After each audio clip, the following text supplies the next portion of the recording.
means bathi angikhulume ukuthi abantu labasha abasilo ibandla lakusasa kodwa balibandla lanyalo. I've been asked to speak on the topic that the church, the youth is the church for today, not tomorrow. Sekukhulunywe bazalwane ngempela kungiko. What have been discussed during Bible study is indeed true. Kukhona ke into abahlangene bazalwane wa youth ngale ngendaba ikukhulume.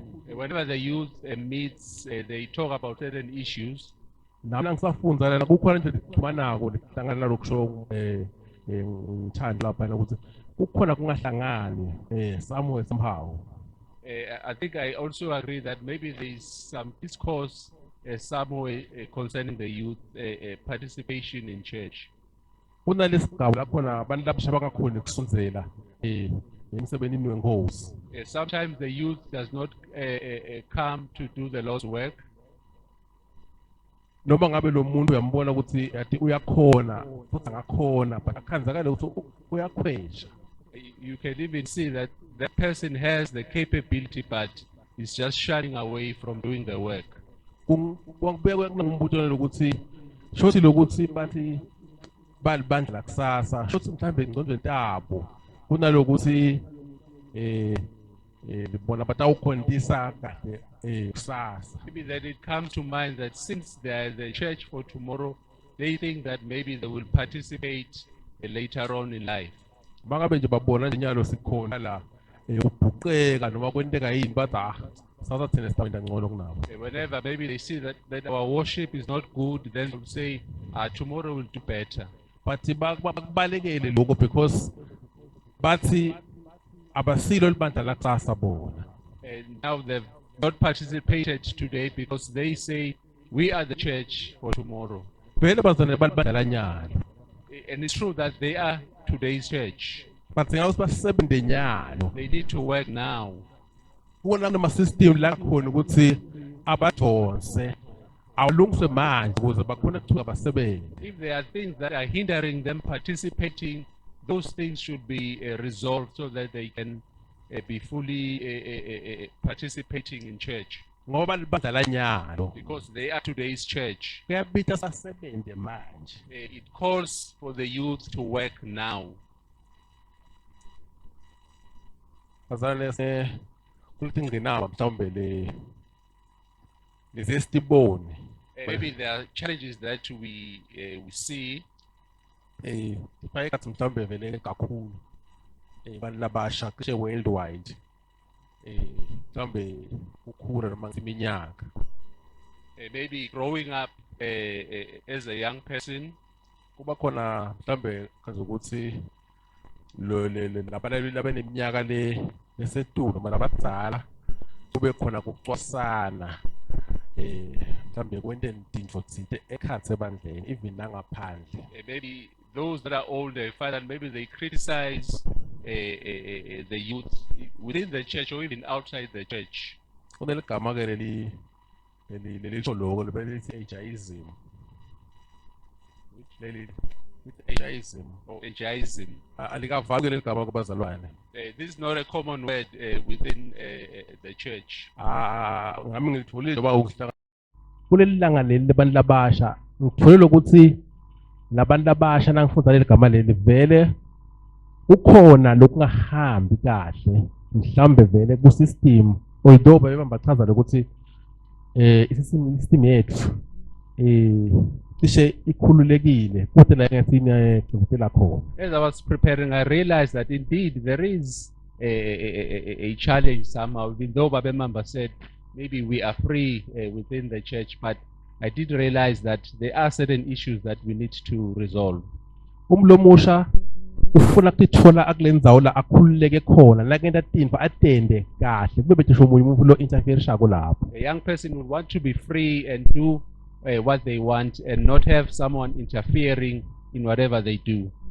Ufuna kwenda kube bethu umuntu omtshela ukuthi hey yenda kanjena. And they don't want to be told to say do things this way.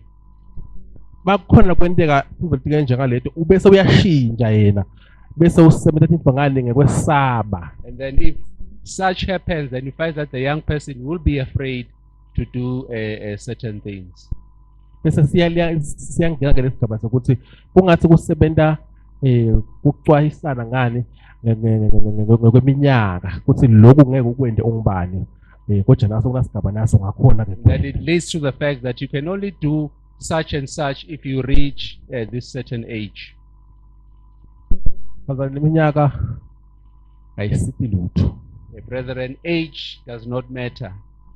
izama kuhlukanisa mhlambe nje libandla emkhathini mhlambe nalesilogan efika ukuthi abantu labasha abalibandla lakusasa nalo nje izama alichaze kahle. Even this saying that the church, the youth is the church for tomorrow, maybe it has not been explained properly.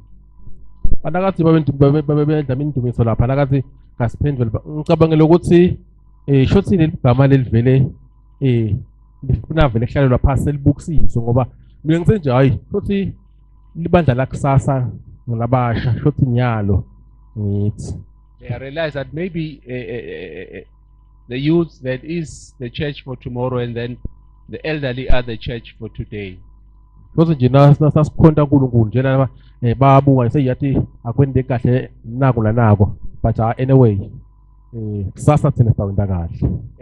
Then the youth will say, if things are going this way today, but tomorrow we will do better. Kude likusasa bazalwane isikhathi esingiso sinikwe sona nginyalo. Maybe there's no tomorrow, brethren. We only have today, this time. Mhlawumbe le ndlela le bantu labasha labathathwa ngayo Maybe the way that we look at young people, mhlawumbe sibuka ngendlela yokuthi ngubani lokhuthele kwento into ethithe sithethe ngalokho maybe we look at those that are active and then we tend to select those. kuthi ke labo labangasi active kakhulu ke bona bese basalela ngaphandle And those that are less active, then they are left behind. kanti nakhona kula kubo kukhona into imigcoka ledingwa libandla. But you find that they also have certain things that they can bring to the church. Ukhathi ngesikhathi libandla lihleli kuma ideas akadzeni ngalokuthi mhlawumbe limukeli mhlawumbe imikhonto yabantu labasha. You find that maybe the church is still doing old ideas, and we are not embracing the ideas that come from the young people. Siyathi ukuthi lishintsho akusinto lengenteka overnight kodwa nje sinalokuthi nakukhona into letawenda ukuthi attract abantu labasha bamkhonto eNkulunkulu esikhathini samanje kusilawo mama nanjani noma lensalo siwashintshe siwende alunga masinyane ukuze baqhubeke bathi usebenza abantu labasha. And we know that change cannot happen overnight, but if there are certain things that we need to change so that the young people can be active in the church, maybe let's do so. Evangelism khathini esiningi siyenziwa abantu labadala. And evangelism most of the time is done by the elderly. Angathi ukuthi bese this is a youth day kuthi ngaphansi ngisole yini iyouth mhlawumbe ngeke ngaparticipate etimfende ethithe. Maybe I don't know, since today it's Youth Day, it's Youth Sunday, whether then I should criticize the youth to say maybe they're not active in certain activities within the church. Kunembuto nje lengawubuta abantu labasha. Maybe there's a question that I can pose to the young people. Labanye bangakhona labanye ngeke bakhona. Ngifuna buta lokuthi nangathiwa nje nyalo ngiyachuza umzalwane munye abantu labasha ngithi no nawo ngimbeke nje egumbini la taba khona nemuntu longakhona bese ngithi kude manje la so umshumayele ke lo ngifuna niphuma la sibe sida la ku baptistry. If maybe I can just give a challenge to a young person to say maybe let me take that young person to a room with a non-believer, and then I say preach to this person, because at the end I want us to go and baptize the person that you preached to. What would be the response? Kunetinto lebele ukuthi umuntu lomusha atikhone kudenda yena ngekwakhe khanzakala ukuthi la asebenta khona lesimo nje uyasigucula. There are certain things that the young person should do, that wherever they are, they're able to bring a change. Kunento engibhalile lana lesikhomba ukuthi umuntu omusha unemandla noma unesihlakanipho even naku-evangelism angayenta ngcono and ifuna yenteke kahle especially la ebandleni angeke sidinge ukuthi emgqibelo sihlangane siyoyenda nje sento i-door to door. There's a certain thing I've realized that even young people, they have a certain wisdom that they can even go and preach, evangelize, and only to find that even maybe on Saturdays we don't need to do door-to-door preaching. Ngoba ubuka i-youth ngendlela lengiyo i-youth isesigabeni lapho na yona isakhona ukuthi ibe nebangani. Because the youth at such a age, they have friends. Labangani babo banabangani babo futhi. And they also have a friend as well. But i-youth ukhathi nayo iyeta inkonzweni ayikhoni mhlambe ukutshela labangani bayo nabalapha ngaphandle ukuthi hey kunankulunkulu okhondwako la lofanele khona. Maybe the youth is unable to invite their friends to say come and worship a God. Kunencwadi ngiyikhethile bazalwane for the section. There's a book that I've selected for this topic. Ngicela ningifundise ngeSiswati. First Samuel. Let's read in Siswati the book of First Samuel. Chapter 17, as well as verse 33, uye ku 50. Ngicela una umuntu omdala usunakisise na umuntu omusha futhi kanjalo uphinde unakisise. Ligaba ngeligaba. Ara nje 33 uye ku 50. I wish that we could really focus as we read the scripture. First Samuel chapter 17, 33 to 50.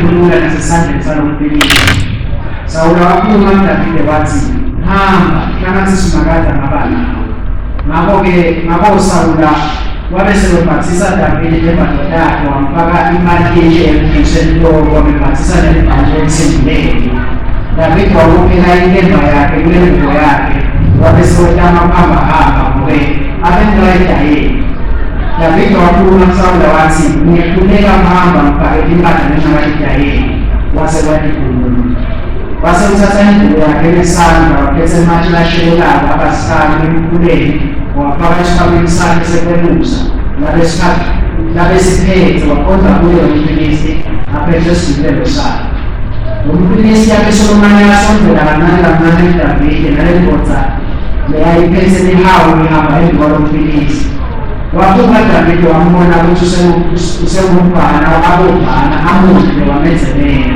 wathi Davide yini ukuthi unetake imphethe lomfilisti waqalisa Davide ngobunkulunkulu bakhe wathi buya lapha kimi isikhulu sakho ngiyasinika kimi lezulu ilwane lesizalo Davide wakhuluma nomfilisti wathi wena udalile uphethe inkemba nelenjosi nesikhali kodwa mina ngidabuke nempilo yasimakade kwetini uNkulunkulu wamamuka Israyeli wona lawo mabuko wona lawo mabiko wamuka Israyeli namuka simakade utawunikela esandleni sami ndakushaya kulani phansi ngumbe inhloko yakho esindlini sakho namuka idubu ngemafinyisi ngiyadinika inyoni yezulu kanye nelwane lesisalo kuze umhlaba wonke wakhe ukuthi ukhona uNkulunkulu ka-Israyeli ukuthi bonke abantu lababuthene lapha bathi isimakade akasebenzisi ngenkemba nesikhali ngoba inkinga yasimakade nguye entandeni ngena nomunye entandeni kodwa lo mfilisi asasondzela ngawugada uDavide. Davide washesha wagijima wakhonza emngcwelweni akhonze lo mfilisi. Davide wafaka isandla esikhwameni sakhe wakhipha ilitshe wadubulele washaya umfilisi ekule kumfili. Ilitshe langena ekhumeni laGoliyathi laphathana likhayikhayi.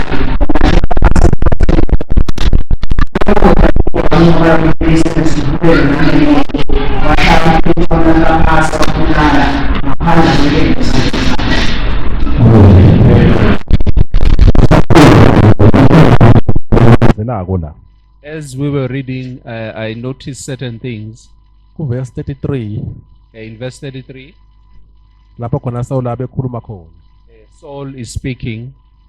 kuze ngeke ukhone ukuyawulwa nalo mfilisti ngoba said- usengumfana nje. You'll not be able to fight this Philistine because you are still a boy. Ngakhatha lokho ekulethe ebandleni bazalwane. Let me bring this to the church. Kuthi kunetinto bazalwane lokukhanzala ukuthi abantu labasha bangakhona kutenda. There are things that young people can do within the church. But abantu abadala banaloku nkonkoshela ukuthi eish mhlambe ngeke kubavela nangikubabonelele. But the elderly are still holding on to those things, maybe because they feel maybe they are still not worthy to do them. Mhlambe ngekubavikela. Maybe they are protecting them.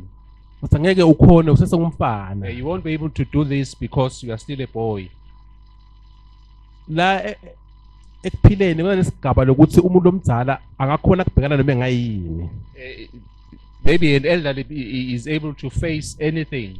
Noma lento ingeka kanganani mhlambe emangweni mhlambe ebandleni. It can be in a community or within the church. Asengiconze ebandleni bazalwane. Let me focus within the church. Kukhona inkinga mhlambe lesinayo ebandleni. Maybe there's a problem that we have. Sesizame ngalokho emandleni kuhlelwa ifundvo ushunyayelo kuzanywa kususa lenkinga ukuthi fanele Nkosi yami simkhonte lo nkulunkulu ngekwethembeka. We've had lessons, teaching so that we're able to worship this God. Sesibathe siyazama kuze kuvelashe imibuto ukuthi ngabe vele lokho sokufundisiwe basanele bayakuva yini. We've tried, there are even questions to say, are the brethren understanding whatever is being taught?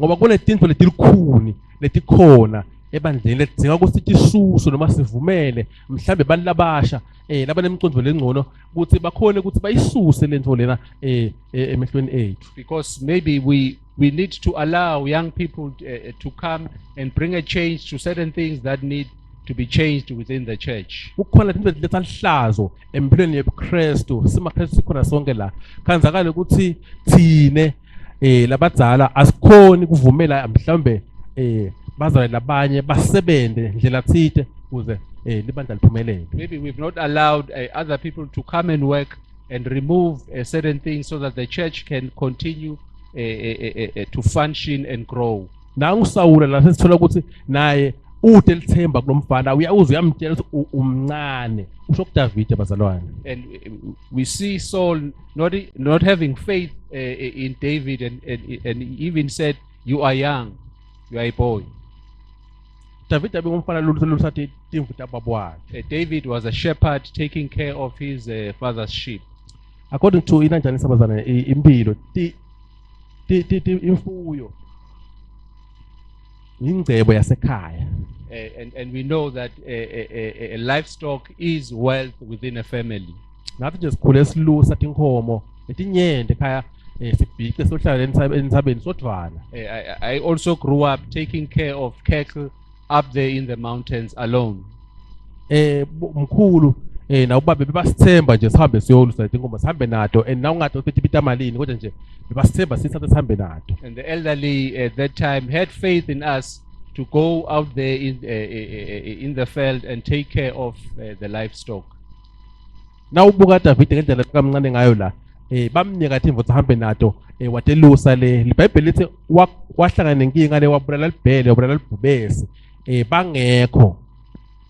And we read here that David, while he was out there taking care of the sheep, he was able to kill a lion and a bear, and he was alone. Ngabe kwentiwa yini losi ulomdzala ngamthembi lomncane? I wonder why the elderly do not have faith in the youth. kathi uyakhona kumnika nje ingcebo yakhe ukuthi ahambe naye. but he's able to give his wealth to this young person to go and take care of it. And ayigcine kahle ibuye iphelele. And he's able to do it properly in good order. Wakwenda Davide bazalwane lokho wayivikela imfuyo yemntali wakhe yabuya ikahle noma libhele lihlasela noma libhele lihlasela. And David was able to do this task effectively. He was able to protect the sheep from the bear and the lion. Wazama ukumchazela Sawula ukuthi hawu mina ngiyehlathini Nkosi bengilusilela ngalo nanako ngalana nanako kodwa still wangamethembi wathi no faka ke nal just insimbi. Even though David explained to Saul to say, I was able to kill a bear and a lion, but still Saul had no faith in David, and he said, put on this armor as you go and fight this Philistine. Lo muntu omusha befuna kususa lihlazo lana ngumfilisti lobabita Isayeya. And David was trying to remove this shame which was before the children of Israel at that time. Bazalwane sibantu abadala siyathanda bese ihlazo noma bulukhuni uthide ebandleni bukhweshi. And we always want to remove whatever shame that could be there in the church. Ngibeka ngibuta ngabe vele sifikile lapho khona singasho khona ukuthi abantu labasha bangakwenda lokho. I wonder whether we've reached the stage to say, young people, you can do this. Mhlawumbe singa-identify inkinga mhlawumbe lesibhekene nayo sibantu labasha. Maybe let's identify a challenge or a problem that we have within the church and say, young people, do it. Akusebentanga lobudzala nakashaya libhubesi. Nakasebentanga lobudzala nakashaya libhele. Nasekalo lomfilisti nakhona akusebentanga lobudzala. And it didn't require David to be old so that he was able to kill the lion and the bear, or even kill Goliath. Mhlawumbe bazalwane ngelokuthi sibe naleti insimbi noma sibe nalama old ideals. Maybe for us to have these old ideas, kufanele ukuthi mhlawumbe nasiniketa abantu abasha ukuthi bente tintfo kumele sibanike ngale ndlela ukuthi sine lokhu nawukwenda futhi ukwende ngale ndlela nayo. Maybe we need to instruct the young people to say, do things this way. Lithi iBhayibheli wathi David atangikhoni nekuhamba lesimbi yangesinza ngikhoni nje. And David said to Saul, I cannot walk properly because of this armor that I'm wearing. Sinenhlanhla noma uthi balenhlanhla laba David bekhuluma ngabe namhla bayakhuluma yini bantu abasha ukuthi mhlawumbe lemithetho mhlawumbe nale migomo lelibekiwe bayikhona yini. It was great because David was able to express himself before Saul, and I wonder today within the church whether the young people are able to also express themselves to say, maybe these the culture that is there, maybe it's not working for us. Mhlawumbe kwakune slogan nakhona ukuthi hey wena kumele nje ukhule udakulwa nawe khasta ungena empini ule kulawo mabuzo taba khona ngekusasa. Or maybe we say you will grow up and then you will fight whenever you are old. Bazalwane sisempini.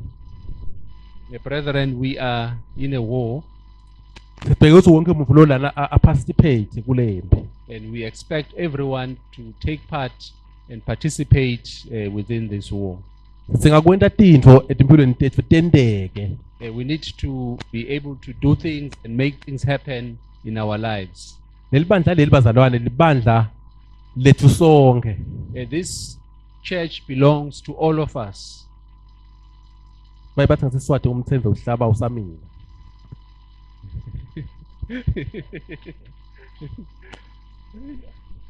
Ukahle ukusebenta bazalwane usenawe amandla. It is always better to work while you still have the strength. Ngoba ngenteka ukuthi ubekele ikusasa le unge ukhona ukuthi mhlawumbe ukhona kusebenta kahle khona. Because maybe you'll tell yourself that I will work tomorrow, only to find that maybe tomorrow you will not be there. Ngibona David uya empini akayeli kuyokula kodwa nje wafika wayikhanza le. David, when he was there, he was not ready to fight, but already he found himself maybe required now to fight. kodwa afika wakhona ukuthi abone bese uyala empilweni yakhe ukuthi ngeke belahlazeke libandla laNkulunkulu. And he realized that, and David said, we cannot have this shame in God's people. Ngikusho lokho bazana ngoba ilanga labasha.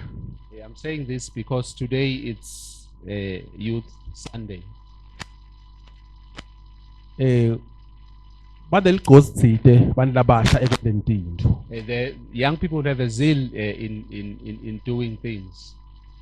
Kuthi usho umunye lesiva ngalo iBhayibheli sitshela ukuthi abezizama njengalako lokwenziwa nguDavide ukuthi abuthe matshe nje ukuze alwe nalo mfilisti. And we see David here taking stones and saying, I'm going to fight this Philistine. KwakuDavide nje kwakukuye.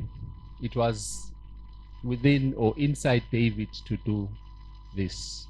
Mhlambe lelibandla today lidzinga iyouth ukuze likhone kunqoba into lethithide. Maybe the church today needs the youth to be active so that the church is able to conquer certain things, certain challenges that are there. Mhlambe kungaba mhlambe ukuthi siyitshele nokuthi yendeni vele sithi lokhu kwentiwa iyouth sibheke ukuthi kwentiwa iyouth sitawungenelela la sibona khona ukuthi mhlawumbe khona labase bangaboni khona. Maybe we need to assign the youth to say certain activities should be done by the youth, and then us as the elderly will come and support. Kuyiqiniso lokuthi kubuka kwemuntu lomdzala nekubuka kwemuntu lomusha akufanani. And it is true that how an elderly view things will be different with the way a young person view things or perceive things. Mina nje leka mina nangiphethe licingo ngiyalichafada sigaba lesithide khona la ngafiki khona bese bona bayachubeka. I myself at home am able to use my phone, use certain functions within my phone, and only to find that my children now will be able to do even more. So yabona lokuthi labantu banaligcozithide. So you can see that these young people, they have a zeal and they're able to do even more. Uma ufuna lishintsho ngempela involve iyouth utawubona tinguquko. If you want to see things happening, involve the youth and then you'll see change. uNkulunkulu bazalwane akasebenzisi lokhu lesikubhekile thina njengabantu basemhlabeni usebenzisa lokugcelelekile. God normally use people that maybe are despised. Usebenzisa lokhu thina lesikubukela phasi. God uses people that we look down upon. Akwende kube yinto isibili. And he turns that into something precious, something good. Bazalwane singa inhlakanipho yekubona umsebenzi kubantu labasha ebandleni. Brethren, we need wisdom so that we see how young people can be able to be active or participate within the church. Njengalibandla lakuMathapha. As a church in Matsapa, like mama bekasho nje ukuthi kunengi lesikwendako la kuze libandla kube libe transparent lingabeki ubulukhulu. Baba Mamba said that the church in Matsapa is transparent and open on how we can do things. Kodwa solokukhona nje bazana tinshwana letibhacile lonke utikhulume even nale age ayikhulunywa kuyatendakalela nje bese sene siya respond uma ke le youth ya responda ngenhlonipho kani beyinawo umcondzo lomulo ehlukile mhlawumbe kulokhu bekwendiwe. But there are still hidden things that maybe the youth will need to also participate and share ideas on how things maybe can be done better.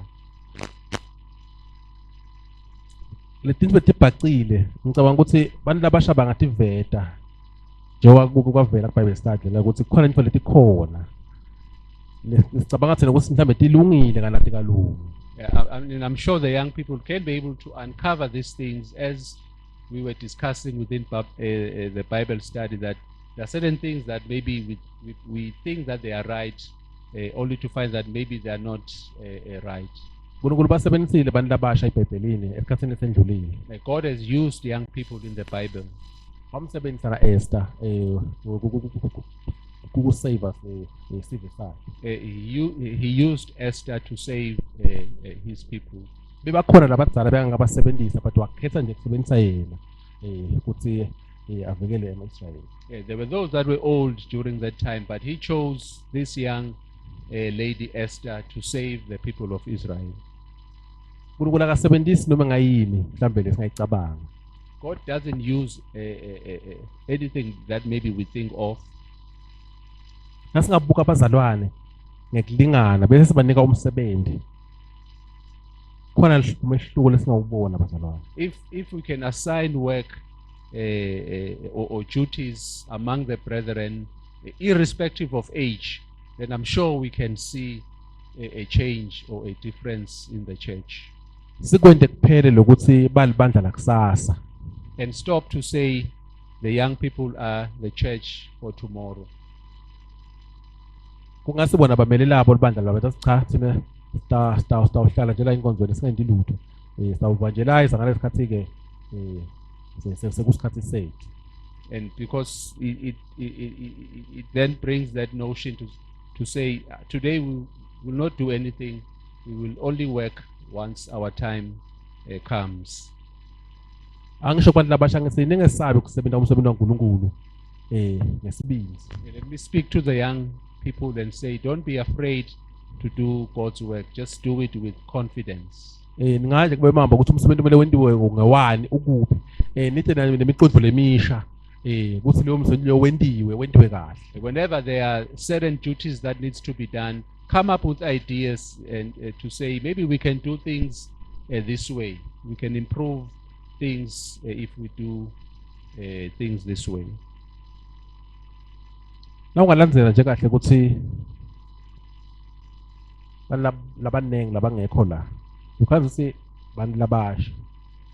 If you look around and just take account, you'll realize that most people that are not here are the young people. Sikwende konke sibazalwane sasizama kufundisa sasizama kwenta lokho nalokho kodwa nje uyabona ukuthi still kukunento leshodako. We've tried to teach, but still like there's something that is missing. Kube singathi nje ngalinye ilanga sithathe abantu abasha bahlangane abemamba kulungiselela njalo iSunday ngeSunday.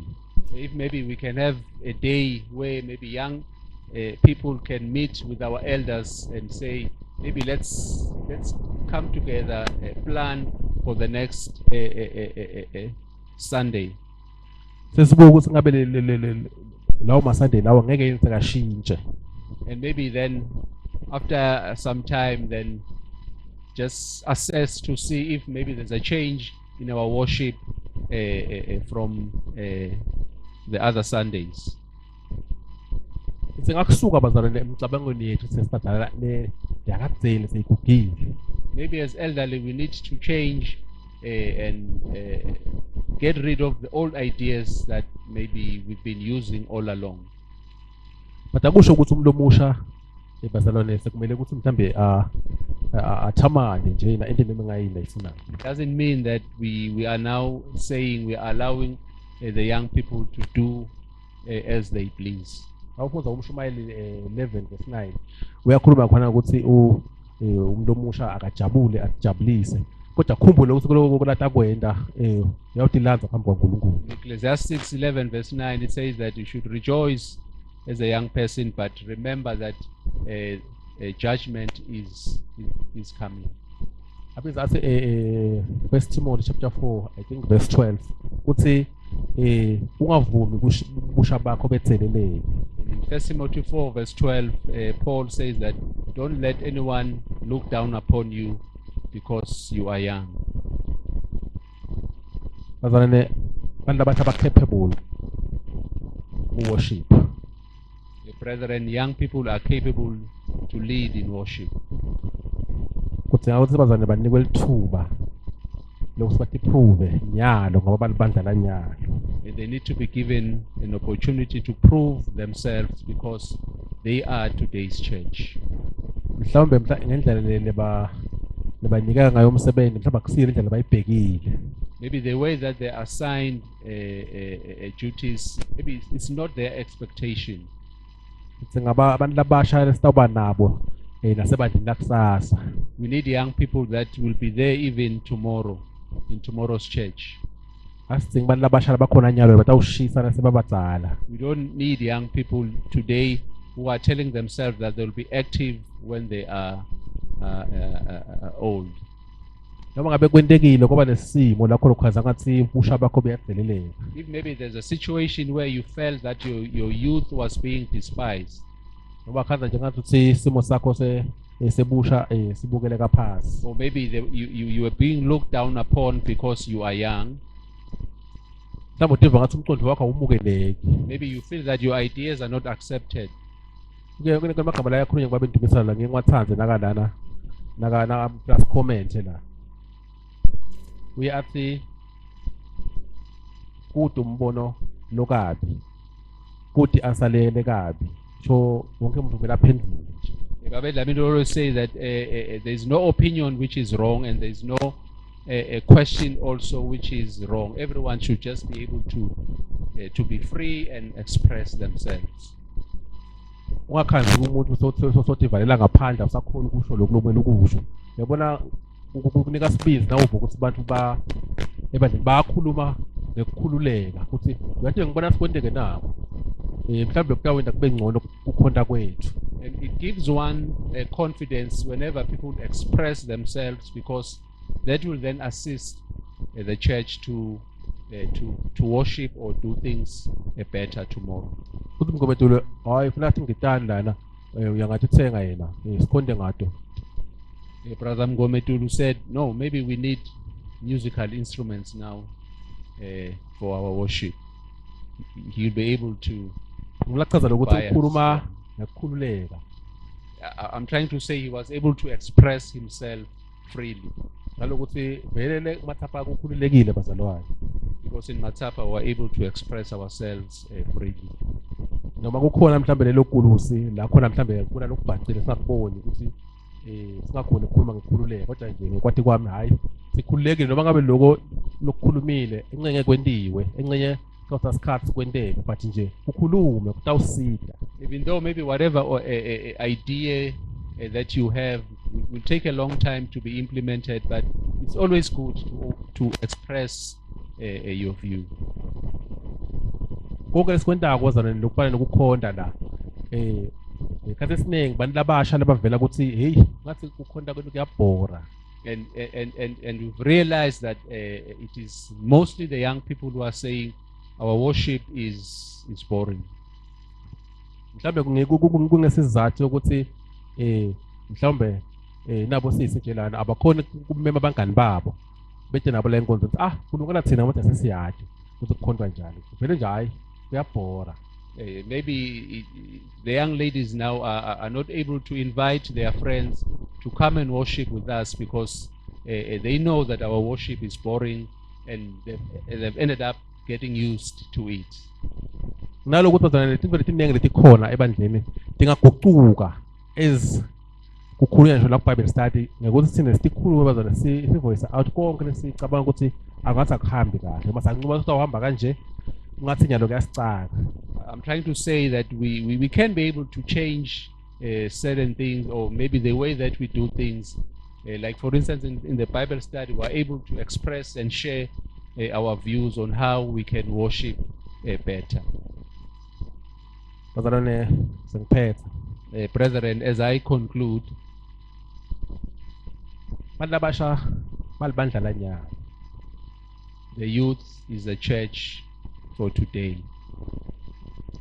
Libandla kudzingakala ukuze libamele bakhule ukuze libasebenzise. The church it does not need to wait for the young people to grow before they can be used.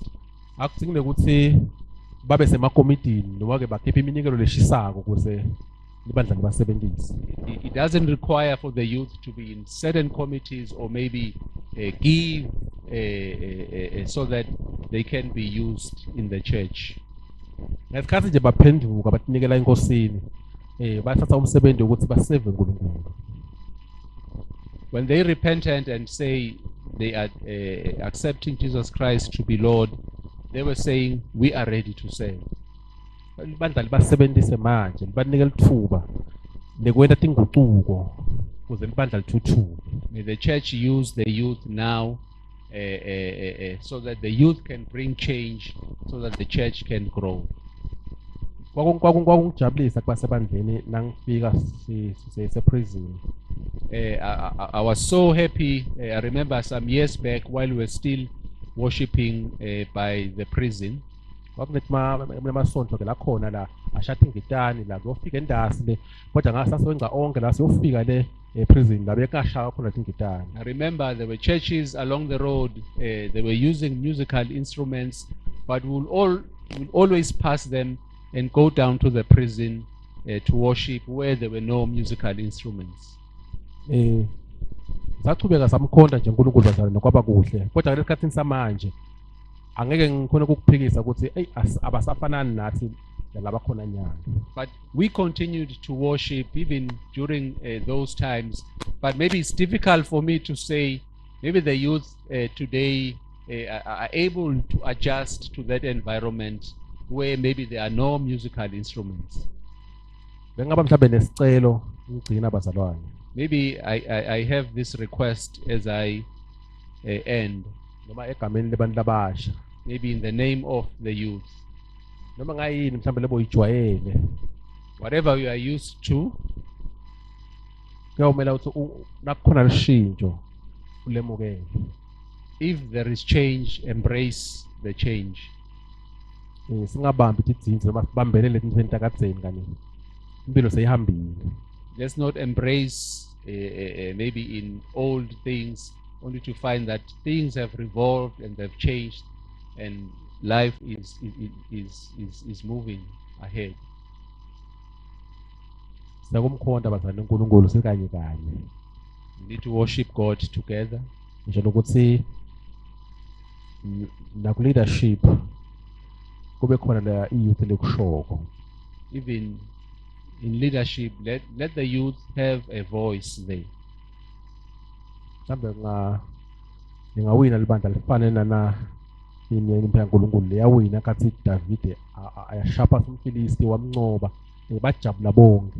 Maybe the church then can be victorious in whatever challenge, just like David was victorious for the people of Israel. Akunenge libe singakusho bazalwane but kwanamuhla bengikhulumela nje youth. Maybe there's a lot that we can share, brethren, but today I was mainly focusing on the youth. Kude ifuture bazalwane, ifuture inyalo. There's no future, but the future is today. Ukela bazalwane sikhulekene. Let us pray. Ngicela umzalwane Thandekai asikhulekele. Let's Brother Tandekai to pray for us.